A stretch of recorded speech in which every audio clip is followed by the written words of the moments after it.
मैं दीपांशु आप सभी का अपने चैनल पे स्वागत करते हैं। दोस्तों, पिछली क्लास में हम मोट साम्राज्य से संबंधित 50 क्वेश्चन को हम देखे तो जो किन्हीं न किन्हीं एग्ज़ाम में पूछा गया है। यदि आप मोट साम्राज्य का टॉपिक नहीं कवर किए हैं तो आप इसी चैनल पे जाके पहले टॉपिक को देख लीजिए, ठीक है ना। उसके बाद इस क्वेश्चन को सॉल्व कीजिएगा। आपको 100% इसे ये क्वेश्चन ही नहीं, किसी भी अच्छे बुक से यदि आप क्वेश्चन सॉल्व करेंगे मोट समाज का तो वो आपको 99% सॉल्व हो जाएगा। ठीक, पिछली क्लास में हमने 50 क्वेश्चन को देखा था। अब इस वीडियो में हम 50 क्वेश्चन को हम जल्द ही कवर करेंगे। चलिए देखते हैं। पहला क्वेश्चन क्या है, किस युद्ध के बाद अशोक ने भौतिक अधिग्रहण की नीति को त्याग दिया। ठीक है, तो अशोक के अपने शासन के मतलब शासक जब बना तो उनके शासक बनने के 8 वर्ष बाद ही उन्होंने कलिंग पर आक्रमण किया और कलिंग पर आक्रमण करने के बाद वहाँ पर इतना मारकाट किया, उसे देखकर अशोक का जो है हृदय परिवर्तन हो गया। इसी कारण अशोक ने भेरी घोष को त्याग कर और बौद्ध नीति को वो अपनाया। ठीक है, क्वेश्चन क्या था कि अशोक ने भौतिक अधिग्रहण, ठीक है ना, नीति को त्याग दिया, मतलब कि दूसरे को क्षेत्र को हड़पना, वो चीज़ को त्याग दिया। कब? तो कलिंग युद्ध के बाद। ऑप्शन ए क्या है राइट आंसर।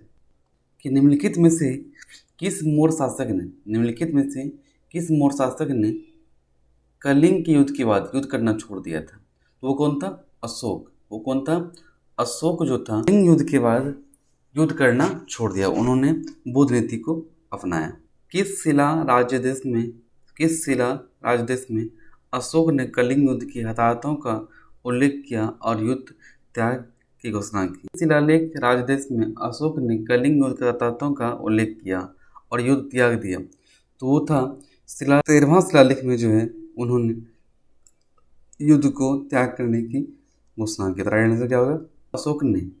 सम्राट अशोक ने निम्नलिखित में से किस युद्ध के बाद बौद्ध धर्म को अपनाया था? तो कौन युद्ध था? कलिंग युद्ध। कलिंग युद्ध के बाद उन्होंने भेरी घोष को भेरी और बौद्ध नीति को अपनाया था। कौन सा था? कलिंग युद्ध था। कि अशोक ने किस बौद्ध साधु से प्रभावित होकर बौद्ध धर्म अपनाया था? तो कौन था? उपगुप्त। अशोक ने उपगुप्त, जिसे उपगुप्त का एक अन्य नाम है निकाय, बौद्ध साधु थे और इन्हीं से प्रभावित होकर जो है अशोक ने बौद्ध धर्म को अपनाया था। निम्नलिखित में से कौन पहला मोर शासक था जिसने शिलालेखों के माध्यम से लोगों तक अपना संदेश फैलाने का प्रयास किया? तो अशोक एकमात्र शासक था, अशोक पहला शासक था जिन्होंने शिलालेख के माध्यम से अपने कार्यनीति, ठीक है ना, धार्मिक क्षेत्र में किए गए कार्य को, ठीक है ना, उसे पत्थर पर उत्कीर्ण करवाकर लोगों तक अपना संदेश पहुंचाने का प्रयास किया था। तो वो कौन था? अशोक। ऑप्शन क्या होगा? ऑप्शन सी राइट आंसर है। आगे देखते हैं, नेक्स्ट क्वेश्चन हम देखते हैं। निम्नलिखित में कौन अशोक के अभिलेखों को समझने वाला पहला विद्वान था? ठीक ना, तो कौन था? James Prinsep. कौन था? जेम्स प्रिंसेप जो था, उन्होंने सबसे पहले अशोक के अभिलेखों को, एक क्वेश्चन और यहाँ पे है, अपने शिलालेखों में अशोक सामान्यतः किस नाम से जानते हैं? ठीक है ना, तो अपने शिलालेख में अशोक जो है प्रियदर्शी, ठीक ना, या देवनाम प्रियदर्शी के नाम से वो प्रियदर्शी। क्वेश्चन देखते हैं, अशोक के शिलालेख किस लिपि में लिखे गए? किस लिपि में? तो अशोक के जो भी शिलालेख थे वो 4 लिपि में लिखा गया, ब्राह्मी, रोष्टी, प्राकृत, अरमाइक। ठीक ना, बोला अशोक के शिलालेख किस लिपि में लिखे गए? तो वो कौन था? ब्राह्मी लिपि। किस लिपि में? ब्राह्मी लिपि। अशोक के शिलालेख में प्रयुक्त भाषा कौन सी थी? तो अशोक के शिलालेख में जो भाषा का उपयोग किया गया, ठीक ना, वो भाषा कौन सी थी? तो वो प्राकृत भाषा थी। क्या थी? प्राकृत भाषा थी। अशोक ने पत्थर के स्तंभों और पत्थर के तख्तों पर अपने कितने आदेश को उत्कीर्ण करवाकर अपने राज्य के प्रमुख स्थानों पर स्थापित किया, ताकि प्रजा उसके अनुशासन आचरण कर सके। तो इन्होंने कुल 14 शिलालेख, कितने शिलालेख का निर्माण कराया था। ठीक, देखो अभिलेखों में किस शासक का उल्लेख प्रियदर्शी या देवनाम प्रियदर्शी के नाम से के रूप में उपयुक्त किया गया है? तो वो कौन था? सम्राट अशोक का। नेक्स्ट क्वेश्चन देखते हैं। में किस एक अभिलेख में अशोक के व्यक्तिगत नाम का उल्लेख मिलता है? ठीक है, व्यक्तिगत नाम का उल्लेख मिलता है।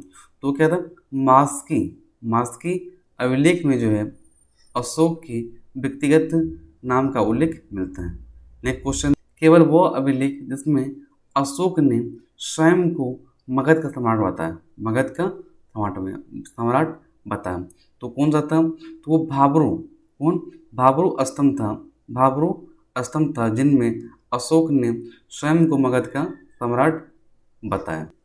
में किस उभारदार मूर्ति शिलालेख में अशोक के प्रस्तर रूप चित्र के साथ राज्य अशोक उल्लिखित है? ठीक है ना। तो एक महत्वपूर्ण वेरी वेरी इम्पोर्टेंट क्वेश्चन है ये, ठीक है ना। जैसे एक स्तंभ लेख है कंगन हली का जो स्तंभ लेख है उसमें अशोक के चित्र को दर्शाया गया है। तो कौन सा था? कंगन हली। यहाँ पे लिखा हुआ है, यहाँ देखिए क्या क्वेश्चन है कि निम्न में से अशोक ने किस अभिलेख में पारंपरिक अवसरों पर पशु बलि पर प्रतिबंध लगाने का उल्लेख किया है? ठीक है। तो शिलालेख क्या था? स्तंभलेख क्या था? तो स्तंभलेख, पहला स्तंभलेख में अशोक ने हिंसा न करना और पशु बलि पर प्रतिबंध लगाने का उसमें आदेश को लिखवाया था। ठीक, नेक्स्ट क्वेश्चन देखें। तो कि निम्न अभिलेखों में से पूर्ण रूपेण धार्मिक सहिष्णुता के प्रति समर्पित कौन सा अभिलेख है? अशोक के निम्न अभिलेखों में से पूर्ण रूप से धार्मिक सहिष्णुता के प्रति समर्पित कौन सा अभिलेख है? 12 शिलालेख 12 जो है कि अशोक के शिलालेखों में वर्णित जानकारी के अनुसार मौर्य साम्राज्य में कितने प्रमुख राजनीतिक केंद्र थे? कितने प्रमुख राजनीतिक केंद्र थे? तो कितने थे? 5 महत्वपूर्ण राजनीतिक केंद्र थे। कि अशोक की धम्म नीति का मुख्य सिद्धांत क्या था? तो अशोक की धम्म नीति का जो सबसे मुख्य बिंदु था वो क्या था? स्वनियंत्रण, खुद पे नियंत्रण करना। धम्म का मूल संदेश क्या था? अशोक के धम्म का मूल संदेश क्या था? राजा के प्रति वफादारी करना, बात सही है। शांति एवं अहिंसा, बात सही है। बड़ों का सम्मान करना, सही है। बोला संदेश अशोक के धम्म का मूल संदेश क्या था? ठीक ना, शांति एवं अहिंसा, राजा के प्रति वफादारी, बड़ों का सम्मान, ये सब क्या है? ये सब सही। इनमें से क्या है? एक से अधिक इसका राइट आंसर होगा। सब इसका निम्नलिखित में से किसकी जानकारी अशोक के शिलालेखों से मिलती है? जीवन वृत्त, आंतरिक नीति और विदेश नीति, ये सभी क्या है? अशोक के शिलालेख से मिलता है। ठीक है ना। जीवन वृत्त, आंतरिक नीति, विदेश नीति, ये सभी अशोक के शिलालेखों से प्राप्त होते हैं। अशोक की इतिहास कहा भी गया है कि यदि अशोक के इतिहास को जानना है तो अशोक के द्वारा निर्मित अभिलेखों से प्राप्त। अशोक स्तंभों का मूल उद्देश्य क्या है? तो अशोक के स्तंभ का मूल उद्देश्य क्या था? तो पहला ऑप्शन क्या है? भेड़ी घोष का प्रचार प्रसार करना। ये बिल्कुल गलत है। ठीक है ना। जन धर्मांतरण का प्रचार करना, सामुदायिक आस्था का प्रचार करना, ये भी गलत है। ऑप्शन क्या है? डी, धर्म नीतियों का प्रचार करना। ठीक है, धर्म नीतियों का प्रचार प्रसार करना, ये राइट आंसर। के अभिलेखों, अशोक के अभिलेखों के अनुसार निम्नलिखित में से कौन सा मगध साम्राज्य में एक प्रांतीय केंद्र नहीं था। ठीक ना, तोसली का तो नाम सुने हैं, हम का भी नाम सुने हैं, तक्षशिला के भी नाम सुने हैं, लेकिन हम मौर्य साम्राज्य में कभी भी इंद्रप्रस्थ का नाम नहीं सुने हैं। तो इंद्रप्रस्थ का होगा, ये मगध साम्राज्य का एक प्रांतीय केंद्र नहीं होगा। ऑप्शन डी क्या है राइट आंसर। कि राजा अशोक की बेटी का नाम क्या था जिसे उन्होंने बौद्ध मिशनरी के कर्तव्यों का निभाने के लिए नियुक्त किया गया था। ठीक ना, अशोक की बेटी का क्या नाम था, संघमित्रा, और बेटा कौन था, महन, जिसे उन्होंने बौद्ध धर्म के प्रचार प्रसार के लिए उसे श्रीलंका तक भी भेजा था। तो इसका क्या होगा राइट आंसर। बेटी का नाम था संघमित्रा, संघमित्रा इसका राइट आंसर है। चलिए नेक्स्ट क्वेश्चन देखते हैं। अशोक ने अपने बेटे महेंद्र और बेटी संघमित्रा के नेतृत्व में धम्म के सिद्धांत पाने के लिए किस स्थान पर भेजा था। तो कहाँ भेजा था, श्रीलंका। कहाँ भेजा था, श्रीलंका। श्रीलंका इसका राइट आंसर। यूनानी और अरामाइक भाषा में खुदा अशोक एक द्विभाषी उत्कीर्ण किस स्थान पर मिलता है, किस स्थान पर मिलता है। यूनानी और अरामाइक भाषा में खुदा अशोक का द्विभाषी उत्कीर्ण लेख। एक चीज़ देखिएगा, ये मानसेहरा और शाहबाज गढ़ी से, ये दो जगह से गढ़ी से जो है, इन दोनों जगह से जो भी स्तंभलेख प्राप्त हुआ उसका भाषा क्या था, खरोष्ठी है। ठीक है, इसका तो नाम सुने ही नहीं। ऑप्शन डी देखते हैं। ऑप्शन डी जो है कंधार, क्या कंधार से जो भी स्तंभलेख प्राप्त हुआ है, अभिलेख प्राप्त हुआ, उसकी भाषा क्या थी, अरामाइक भाषा। क्या था, अरामाइक भाषा। ऑप्शन डी क्या है इसका राइट आंसर है। नेक्स्ट क्वेश्चन देखते हैं। उत्तराखंड में सम्राट अशोक के शिलालेख की एक प्रति कहाँ मिली है। ठीक है, तो उत्तराखंड में एक जगह है कालसी, और कालसी से ही सम्राट अशोक के शिलालेख की एक प्रति प्राप्त हुआ है। कहाँ से, कालसी से। देखते हैं राइट आंसर क्या हो गया, डी। नेक्स्ट क्वेश्चन देखते हैं। निम्नलिखित अभिलेखों में से किसमें अशोक के अभिलेख भी पाया गया, अशोक के अभिलेख भी पाया गया, अशोक के अभिलेख पाया गया। और निम्नलिखित अभिलेखों में से किसमें अशोक अभिलेख भी पाया गया। ठीक ना, तो रुद्रदामन का जो जूनागढ़ अभिलेख है, इसमें चंद्रगुप्त